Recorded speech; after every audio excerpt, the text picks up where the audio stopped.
Անհապարակորեն ես միջազգային հատվածին հասկանում, դուք հրահում եք արել Իրանի հետ կապված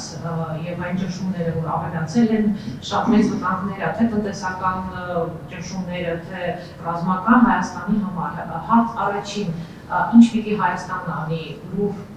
նայի հետևից ինչ-որ քայլեր կարող ենք այս իրավիճակում անել, եւ երկրորդը, արդյոք Ալիևի այս ռետորաբանության ուժեղացումը եւ Իրանի վրա ճնշումների ակտիվությունը ինչ-որ կապակցված է։ Նախ պետք է արձանագրենք, որ երբ խոսում ենք Հայաստան պետության որևէ քայլի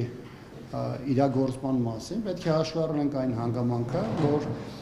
6-7 տարի Հայաստանում մի ուժ է իշխանության, որը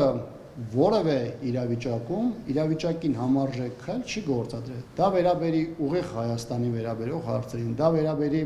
մեր հարևանությամբ կամ մեր արտաքին միջավայրում տեղի ունեցող տարբեր իրադարձություններին, Հայաստանի իշխանությունը որևէ գործուն միջոց, որևէ արդյունավետ գործիք, որևէ համարժեքություն ապահովող քայլ չի իրականացրել եւ այս փուլում կարծել, թե Հայաստանի իշխանությունը կարող է կամ ինչ-որ հուշումների պարագայում կարող է այստեղ գործել իրավիճակին համահունչ, բնականաբար տրամաբանական չի լինել։ Կապի մասին։ Բնականաբար ադրբեջանական կողմը փորձում է օգտվել տարբեր զարգացումներից, երբ որ ինչ-որ երկիր նպատակ ունի մեկ այլ երկրի նկատմամբ ագրեսիայի ինչ-որ դրսևորում ունենալ, դա կլինի սադրանքի ձևով, դա կլինի լոկալ գործողությունների ձևով, դա կլինի լայնամասշտաբ ռազմական գործողությունների միջոցով, հաշվարկվում մեծ թվով քայլեր, որոնցից մեկը միջազգային իրադրությունն է, տարածաշրջանային իրավիճակը, այսինքն յուրաքանչյուր երկրի համար բացի ռազմական, տնտեսական, քաղաքական, քարոզչական իր սեփական պոտենցիալից եւ դիմացինի հնարավորություններից կամ դրա համեմատությունից, նաեւ յուրաքանչյուրը փորձում է հասկանալ իր հնարավոր գործողությունները, ինչ հետևանք կարող են առաջացնել իր համար։ Երբ որ Ադրբեջանը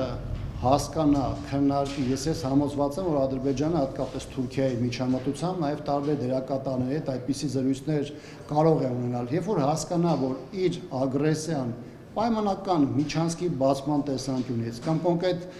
Հայաստանի Հանրապետության տարածքների նկատմամբ հերթական օկուպացիայի վերաբերյալ լինելու է ոչ այդքան բարձր կամ լինելու է միայն հայտարարությունների, հորդորների համատեքստում, ապա Ադրբեջանը դա որպես իր համար շահավետ գործոնք օգտագործի եւ այդ գործողություններին կգնա։ Ընդ որում շատ ժամանակ խոսվում է ուղղությունների մասին, որոնք առաջին հայացքից կարող են քննարկելի չթվալ, բայց Ադրբեջանը կարծում է, որ իր զինանոցը, իր հնարավորությունները եւ նաեւ տարածքային հավակնությունները դիտարկում է շատ ավելի լայն կոնտեքստում եւ իհարկե Իրանի շուրջ զարգացող իրադարձությունները իր համար որոշակի պայմանների արկայության դեպքում կարող են նպաստավոր դաշտ ձևավորել Հայաստանի դեմ որևէ տիպի